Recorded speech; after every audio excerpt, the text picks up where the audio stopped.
Ludacris had a song, number one spot, where he said, I'm on the rise, so many people despise me. Feels like the Yellow Jackets right now.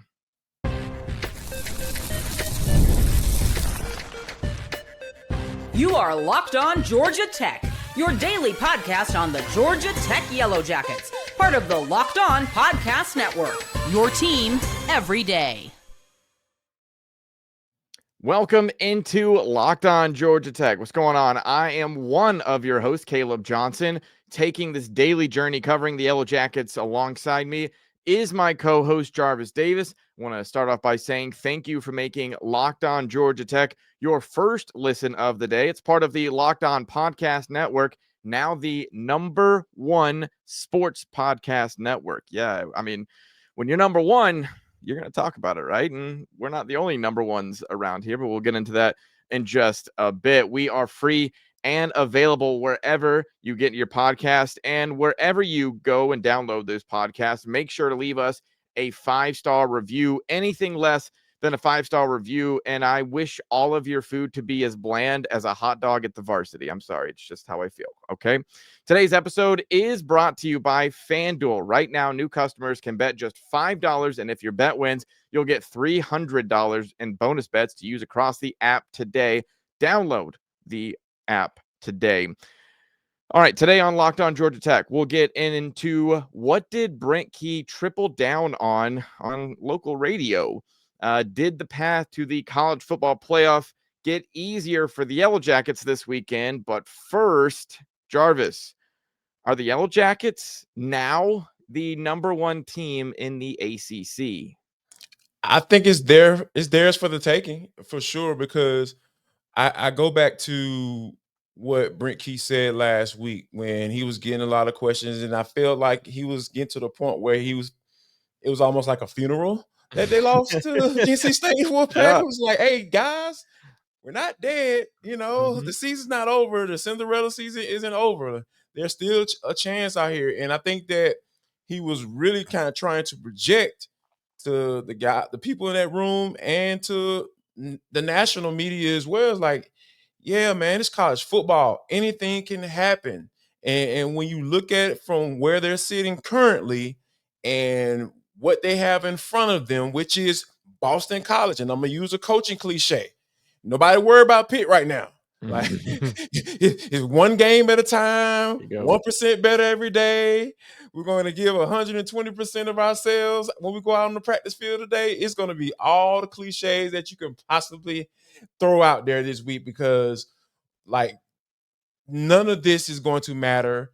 They can go to the seventh best team in the ACC if they don't take care of business against Boston College at 3:30 on Saturday. So for me, I feel like what Brent Key said came to fruition, and now that it has, it's up to them to start this week by getting healthy. One, they got to get some guys back. They got to get some guys back on in their secondary, and then making sure they're doing what they're supposed to do so they can take care of business on Saturday. Let me throw in one more cliche on the mix, which is North Carolina State was a wake-up call for the Georgia Tech Yellow Jackets. And I feel like that is how, Brent slap Key in the is face. Exactly. Yeah. Is taking this approach. On the one hand, because I found it interesting. You talk about Brent Key essentially having to reframe how people look at this team after one loss. He also, just a couple weeks ago, had to reframe how the media talks about the season, where there were some writers who were asking him, hey, now that we're 2/3 of the way through the year, how do you view this, and this? And he was like, well, if we get to where we want to be, we're only halfway to that point. Like, we might be 2/3 through the regular season, but we don't want our season ending that last week against our rival, kind of thing. And so I think reconditioning people's thought of how to view this team right now is kind of a bigger conversation, Jarvis, one that we'll have just a little bit about reconditioning people's thought of the conference overall as well. Sure. And I think, it's tough. And we talked about it. Having a loss happen heading into a bye week just makes it that much worse, because you just got to sit with it. You just got to simmer and answer all these questions about how, you've lost your way and you got to find your way back. And do you have a shot anymore? And all of these sorts of things start happening. But make no mistake, as of right now, Jarvis, it feels like Georgia Tech is the top team in the ACC. And that happens because you get helped out in the conference when some of your top competition goes out and takes a loss. Whether it was Virginia and that absolutely ugly game against Wake Forest, and it felt nice, Jarvis, to see someone else struggle with Wake Forest, even though it was such a low scoring affair. 16-9 that the Commodores lost to the Demon Deacons, and you saw a sliver of hope because I had talked to you about this, I think, off the air a little bit, where I have a photo on my phone right now that is the tiebreaker of the ACC and all the things that are required for them to pick who will play in the ACC championship game. And it starts off with head-to-head, win percentage against all common opponents, win percentage against common opponents based on their order of finish. And it goes down all the way to F. The participant shall be chosen by a draw administered by the commissioner or commissioner's designee. And I was like, I mean, we were reaching a point where if Georgia Tech, Virginia, Pitt, Louisville had stayed all up in that same range, we were going to be getting to, coin flip time. It felt like. And Caleb, let me tell you exactly. something. Yeah, let me tell you something about this. My math wasn't good enough to get in Tech. Let me be honest. Yeah. I'm gonna be all the way honest about that one. I was a business major. I took my last math in college was surveyor calculus, sir. So, I don't want it to get there. I want to keep it on a field. Like, let's keep it on the field. Win out. Yeah. Win out and you're in. That's why I say, hey man, I'm gonna go back to the cliches, Caleb. So follow me here. Hey man, 1% better every day. We gotta go with what's in front of us. We can't worry about next week because if we don't take care of business this week, next week ain't gonna come. Or next week is not gonna matter if we don't win against Boston College. So that's where I'm at with it. And I think that, because I think I read that how they want to come up with all those different scenarios, probably like 10, 15 times. Mm-hmm. And I'm just, because that's just how long it takes for me to kind of comprehend things sometimes. You know what I'm saying? Like, hey, Jarvis, I had some issues. Hey, look, I'll say it right now. I was not smart enough to get into Georgia Tech, so Sure. I am smart enough to talk about their football team. And that's about it. Yeah. that's where it needs to stay. Let's talk ball. Let's talk ball, baby. We'll talk some hoops too, on this podcast. So, just follow along with us. You're not going to learn anything from a math standpoint on this show. I can go ahead and put that out there right now. I know that for a fact. But yeah, I think ultimately though, the big thing for Tech this week is for Key and everybody in that organization and on campus. The goal is like 1-0. 1-0 every week. Like that's the big thing, because you don't want to take the results of the field out of the equation and say, hey man, let's go to a coin flip. No, you don't want that. Yeah. Especially how this season is gone, especially how Key still sees this season with that one loss against NC State. So I think right now the time is now for them to focus in on the task at hand, getting healthy and beating Boston College. Yeah, and I think the thing that you and I, that fans, that media can talk about is the fact that, currently right now, Georgia Tech is the top team in the ACC, having that one loss against NC State. I can tell you who's not having that conversation, which is Brent Key and that locker room, because he is going to take that mindset of, if you go into Boston College and you look at them and you say, okay, well, Boston College is literally 0-6 in the conference this year. I mean, their record of 1-9, it's quite pathetic. True. And we're the top team. If you go in there like that, easily you will lose. Like Bill O'Brien is an NFL coach, and he has played plenty of games. Kind of. Well, yeah, he was there. He was there on the roster. He got a ring, kind of thing. Yes, but no shade. Yeah, but it's just one of those, like, he's coached plenty of teams that I'm sure played in games where it was like, yeah, you don't really have to prepare much for them, and then you lose those kinds of matchups. And so I think if there's any good thing that can come out of a loss like NC State, it is the simple fact that you can't just overlook an opponent, even if they're as bad as a one-win Boston College team. And certainly, we'll have some time later in the week to talk more about them and just specifically what they do, what problems they might present the Yellow Jackets coming up by the weekend. But we'll get into in just a minute. Did the path to the college football playoff get easier this weekend for the Yellow Jackets because of what happened?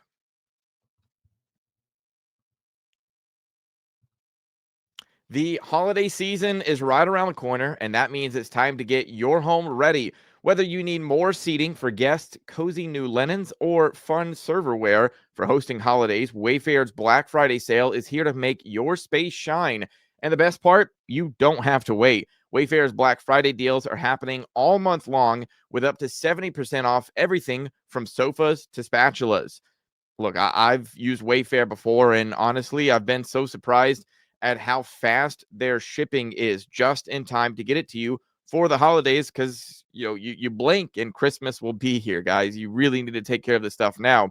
Browsing through your site, through their site, you can see that all of the pieces they have fit your style that you specifically like. Nothing that's just super generic.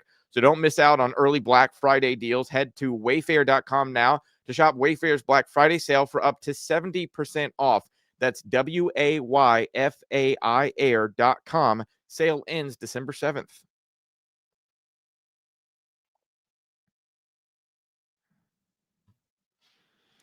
Guys, we want to thank you for making Locked On Georgia Tech your first listen of the day. Thank you for making Locked On the #1 sports podcast network. It's been really cool to have that happen this week, Jarvis. And for, as we talk about the Yellow Jackets being #1 in the ACC, to be a part of a brand new network that we're just getting our feet underneath us, at least on this podcast, and, already #1. Yeah, man. It's because we brought you on. You know what I'm saying? I was here Yeah, already. there we It's go. because of Caleb. Soon as Caleb comes onto this network, we're the #1 sports podcast network in America, baby. Like we're My here.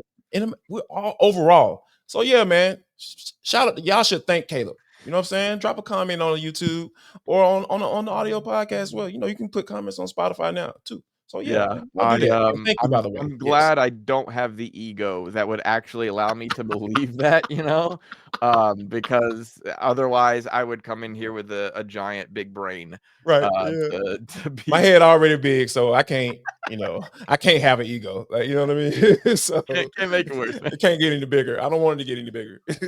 All Wow. right, when it comes to Georgia Tech, and I mentioned earlier the Virginia loss that certainly helped out Georgia Tech. I think another big one that played a part in this whole thing is Cal beating Louisville in overtime, and so you get a couple of ACC teams lose, which technically good for Tech because it means it boosts them up to the top of the conference, and it's win out and you're on to the ACC championship game. Sure. But I think it also, Jarvis, at the same time, it's caused the lazy people who just look for reasons to diss the ACC. It gave them a reason to go see, well, when the SEC is battling each other and teams are pulling off shockers and all that sort of stuff. Oh, well, that's just because the SEC is a strong physical league, but when the ACC does it, it just means they're all really bad teams. And so for Georgia Tech, how do you think this week kind of shaking out helped them for their, college football playoff hopes? I think it puts a little pressure for a little bit more pressure on the YJs, right? When you think about it Yeah. from that aspect, it's like, yeah, they got a bye week win. This is how I look at it. You got to win.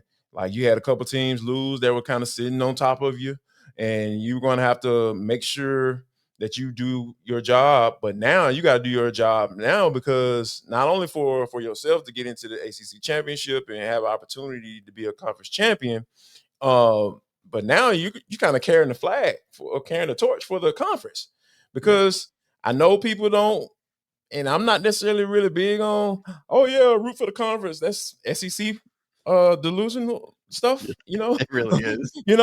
I let them have that. But I think I'm more so of like taking care of your team and doing what you're supposed to do. And then if that helps the conference, sure. But I think that in order to get the benefit of the doubt from the college ball playoff voters and potentially get another team in, because it will be a good look for the conference, I think that Tech they have to say, hey man, we're doing what we're supposed to do over here. Like we'll know what Louisville doing, or losing to Cal and Virginia losing to Wake Forest and all that stuff. Y'all okay. Y'all miss y'all opportunity. So I think that true enough, definitely the Yellow Jackets were able to get a win, so to speak, and be sitting at the top of the conference. However, I think that pressure is up some to make sure they do what they're supposed to do, because, now I don't see this scenario happening. It doesn't guarantee, the ACC isn't guaranteed a spot as a conference champion. It's the 5 highest ranked, Yeah. conference champions. I'm not saying a group of 6 gonna get up in there. A group of 6 conference gonna get up in there, but you just want to make sure you're doing what you're supposed to do, because you're all about resume building at this point. So I think that pressure is up a little bit, more, but I think Georgia Tech is up for the challenge. Yeah, I mean, I definitely I think the Yellow Jackets are certainly up for the challenge, especially, knowing that it's Boston College and Pitt. And I'm very interested to see what happens this upcoming weekend with Pitt and Notre Dame, especially because now you got College Game Day going out there. It's a whole big thing. There is now pressure, I believe, on Pitt to perform because more people are paying attention.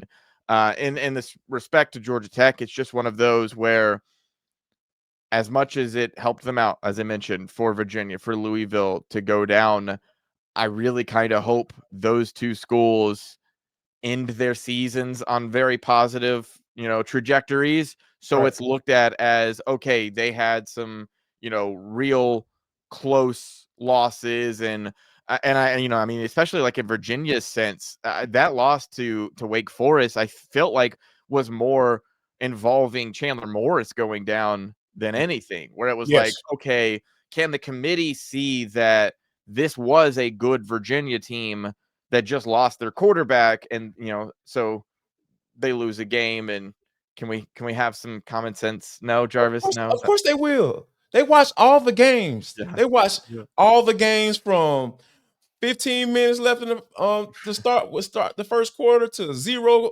minutes left on the clock in the fourth quarter. Of That course, they watch the entire game. that's They why watch they that's all why the they film.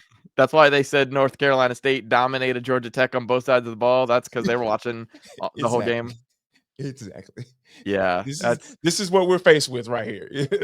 is so I guess, in a sense, Jarvis, I was like, is this gonna start to become our 30 minutes of therapy, where we come on and we go like, man, I really hope that the committee does X, Y, and Z, and then ultimately Tuesday, when we know that they won't, then we get to come back on here and go, well, like, it's just, I think these are the things that frustrate me. It's just because um I would love a level playing field, and part of the expansion of getting the 12-team playoff is this whole idea of more fair, and expanding to 16 is to get things more fair, even though we know that's never really happening, especially as other conferences argue for, we need to get our set number of teams into the playoff, regardless of what happens. And I think that's where Conference it trying to do that? becomes, What conference you I talking I about? don't know.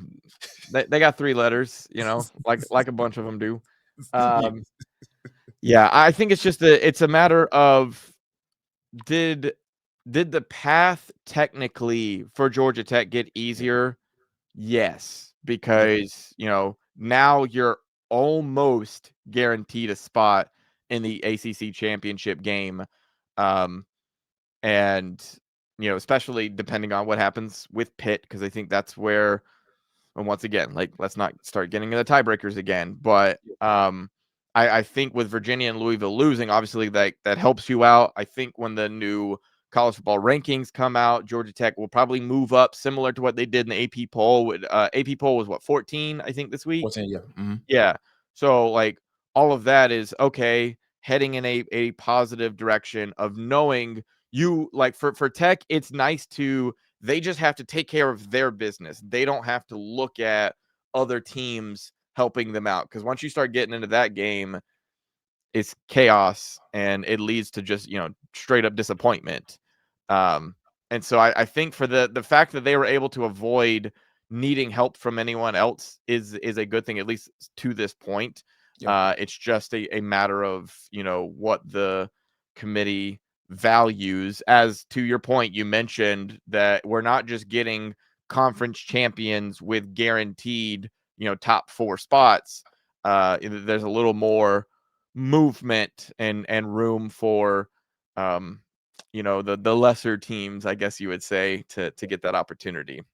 Yeah, and I think that's the thing that when you think about how the conference is perceived, you look at things like this, right? You look at what Pitt is going to do against Notre Dame, and then how big is that game?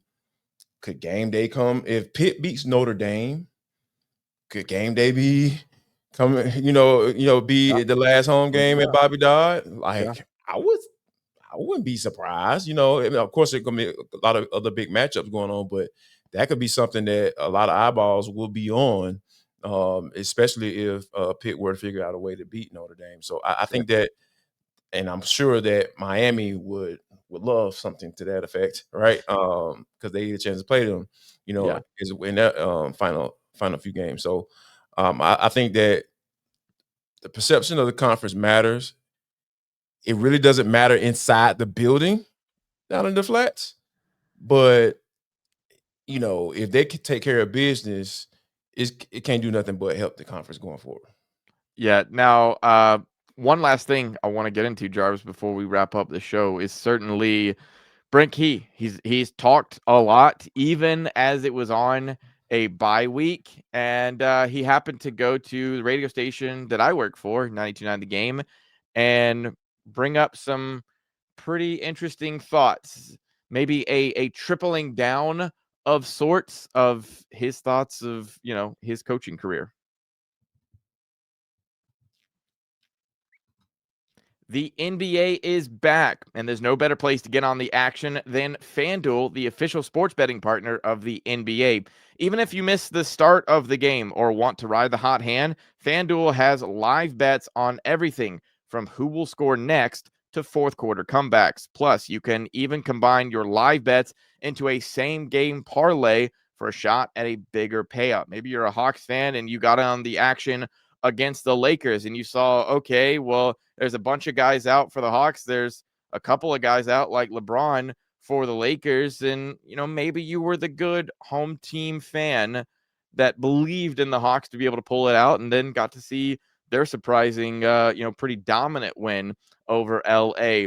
Look, getting in on the FanDuel action, it keeps every game exciting, especially when your team's making that late push. Right now, FanDuel is giving new customers $300 in bonus bets when your first $5 bet wins. So head to FanDuel.com to sign up and play your game with FanDuel, the official sports betting partner of the NBA.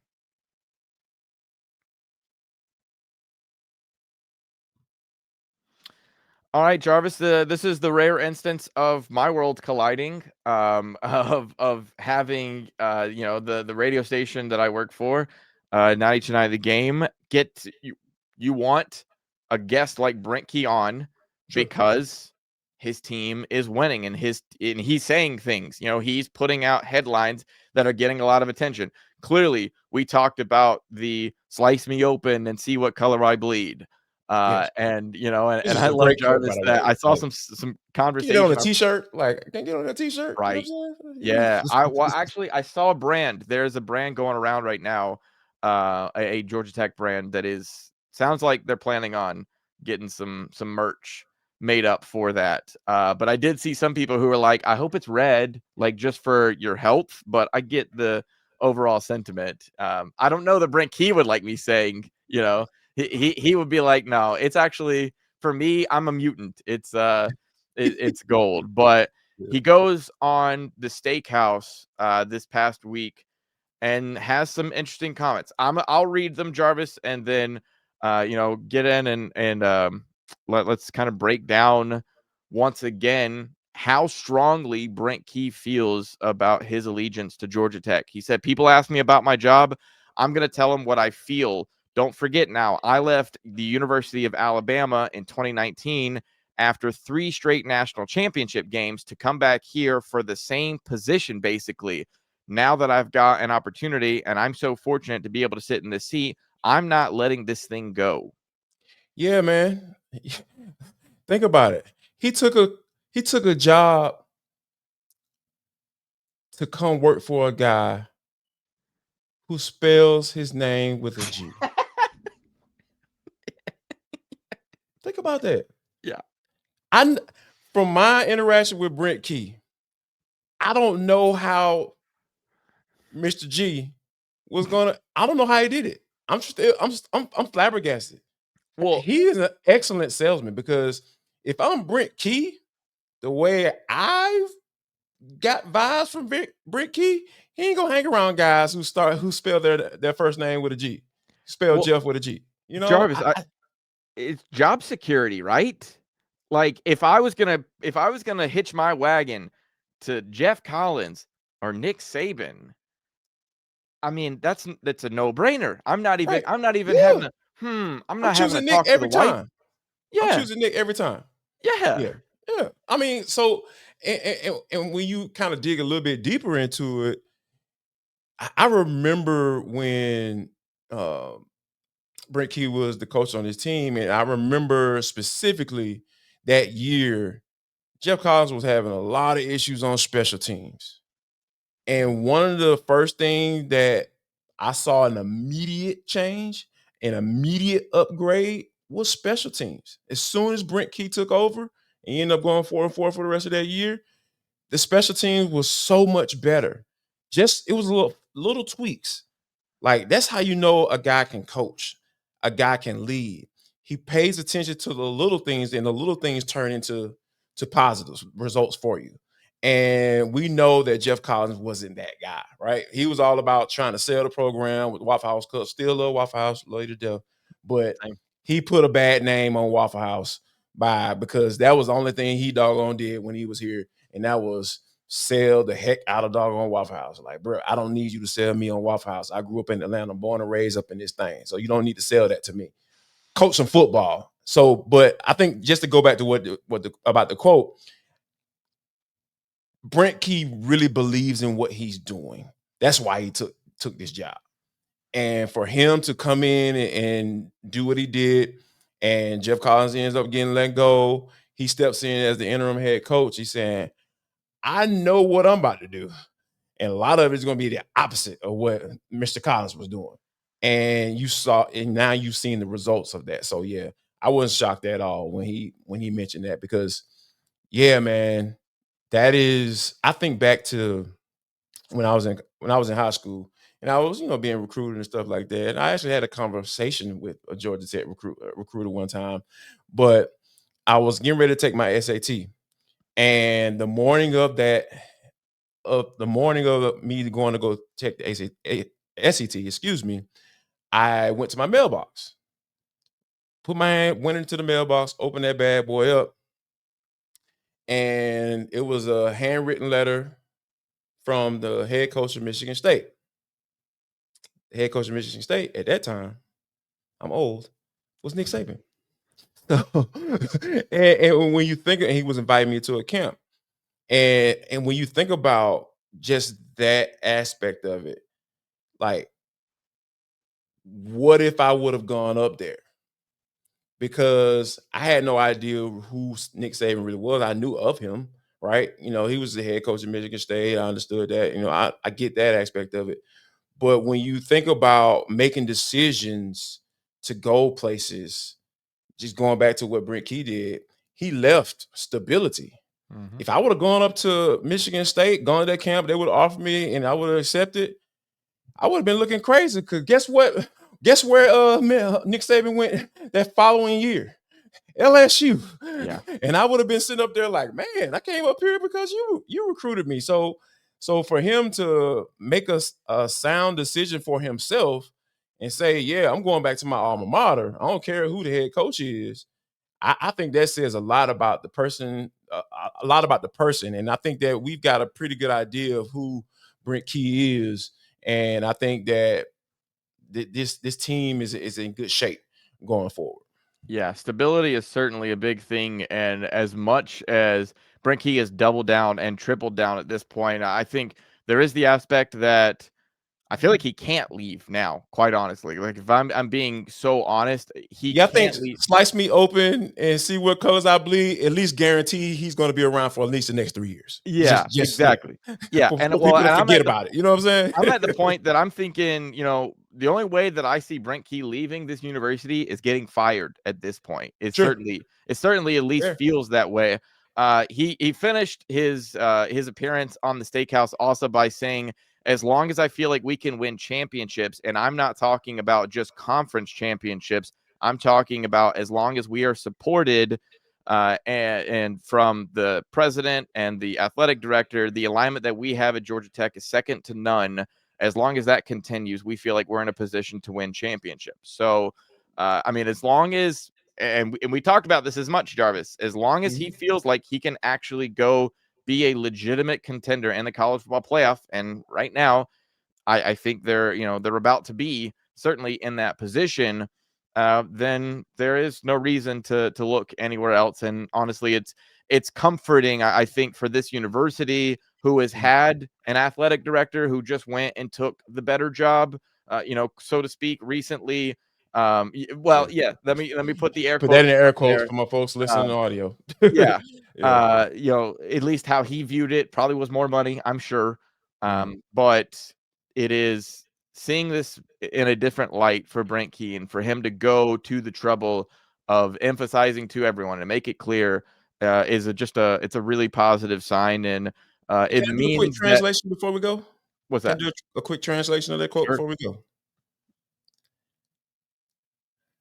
I want to be able to go into someone's house and offer them $800,000 a year for 3 years, and they have a $2.4 million NIL deal, because I know they will come as long as I come in the ballpark of what they're looking for. There we go. Those are the conversations that are being had nowadays, and you got to be able to at least have them, even if you don't have as much money as Ohio State or Alabama or whatever. That's what that means. And I think that Georgia Tech is Ryan Alpert and company is just, hey man, we're going to support you. And that means financial support, money, because that's what matters in today's world. I know people don't want to kind of fall into that and say, oh, it's about the game. Yeah, it is about the game, but money is a big part of it to get those type of guys that compete for national championships. Can't say any better than that. That'll do it for this episode of Locked On Georgia Tech. We've got plenty of more that we'll get into later in the week, especially as we lead up to the Boston College game. Make sure you subscribe on YouTube and anywhere you listen to podcasts for free. Follow the show on social media at Locked On Georgia Tech, as well as Jarvis and I. He's at Jarvis D90. I'm at ATL Johnson 18. Thank you for making Locked On Georgia Tech your first listen of the day, as we're now the #1 sports podcast network. Your second listen of the day is Locked On ACC. Kenton Gibbs and Alex Donna break down the most interesting conference in college sports, from the rivalries to the championship and every game in between. Find Locked On ACC on YouTube or wherever you listen to podcasts. For Locked On Georgia Tech, y'all have a good one.